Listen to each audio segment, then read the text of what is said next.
was gone. Her mother indeed was not asleep. When Suzanne left the room, Madame Walter turned to her husband and asked in despair, "What does that mean?" "It means that intriguer has influenced her. It is he who has made her refuse Cazole. You have flattered and cajoled him too. It was Bel-Ami here, Bel-Ami there, from morning until night. Now you are paid for it." "I?" "Yes, you. You are as much infatuated with him as Madeleine, Suzanne, and the rest of them. Do you think that I did not see that you could not exist for 2 days without him?" She rose tragically. "I will not allow you to speak to me thus. You forget that I was not brought up like you in a shop." With an oath, he left the room, banging the door behind him. When he was gone, she thought over all that had taken place. Suzanne was in love with Bel-Ami, and Bel-Ami wanted to marry Suzanne. No, it was not true. She was mistaken. He would not be capable of such an action. He knew nothing of Suzanne's escapade. They would take Suzanne away for 6 months, and that would end it. She rose, saying, "I cannot rest in this uncertainty. I shall lose my reason. I will arouse Suzanne and question her." She proceeded to her daughter's room. She entered. It was empty. The bed had not been slept in. A horrible suspicion possessed her, and she flew to her husband, who was in bed reading. She gasped, "Have you seen Suzanne?" "No, why?" "She is gone. She is not in her room." With one bound, he was out of bed. He rushed to his daughter's room. Not finding her there, he sank into a chair. His wife had followed him. "Well?" she asked.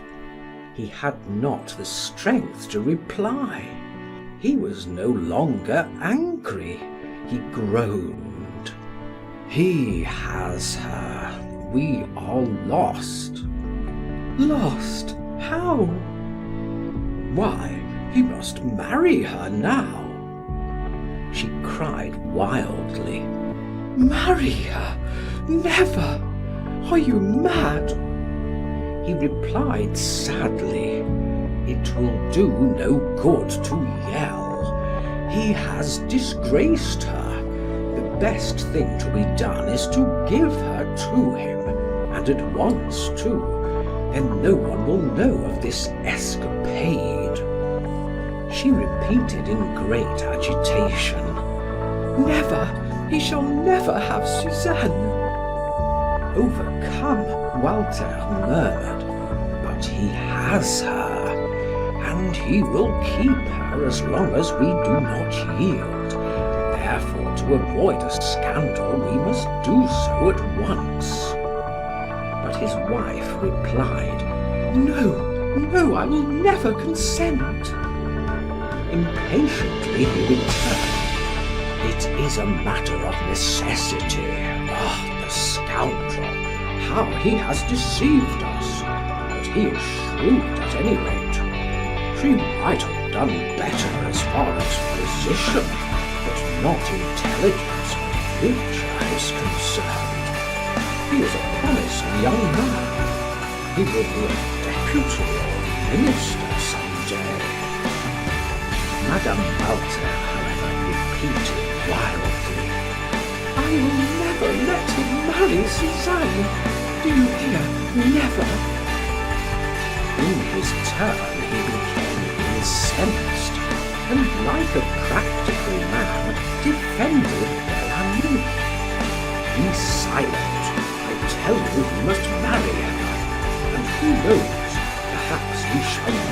sweat it. With men of his stamp, one never knows what may come about. You saw how he downed La Roche-Mathieu in 3 articles, and that with a dignity which was very difficult to maintain in his position as husband.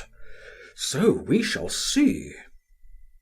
Madame Walter felt a desire to cry aloud and tear her hair, but she only repeated angrily, "He shall not have her." Walter rose, took up his lamp, and said, "You are silly, like all women. You only act on impulse. You do not know how to accommodate yourself to circumstances. You are stupid. I tell you he shall marry her. It is essential." And he left the room.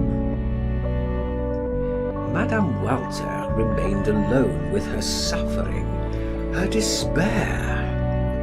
If only a priest were at hand! She would cast herself at his feet and confess all her errors and her agony. He would prevent the marriage. Where could she find a priest? Where should she turn? Before her eyes floated, like a vision, the calm face of Christ walking on the water, as she had seen it in the painting. He seemed to say to her, "Come unto me, kneel at my feet. I will comfort and instruct you as to what to do." She took the lamp and sought the conservatory. She opened the door leading into the room which held the enormous canvas, and fell upon her knees before it.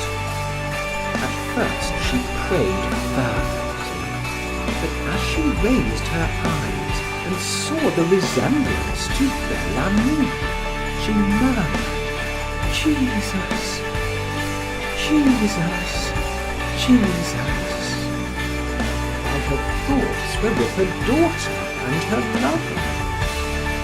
She uttered a wild cry as she pictured them together, alone, and fell into a swoon. When day broke, they found Madame Walter still lying unconscious before the painting. She was so ill after that her life was almost despaired of.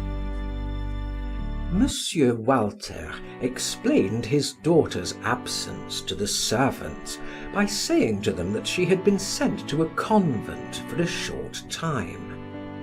Then he replied to a long letter from Duroy, giving his consent to the marriage with his daughter.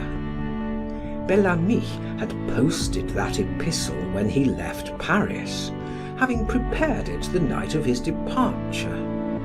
In it, he said in respectful terms that he had loved the young girl a long time, that there had never been any understanding between them, but that as she came to him to say, "I will be your wife," he felt authorized in keeping her, in hiding her in fact, until he had obtained a reply from her parents, whose wishes were to him of more value than those of his betrothed.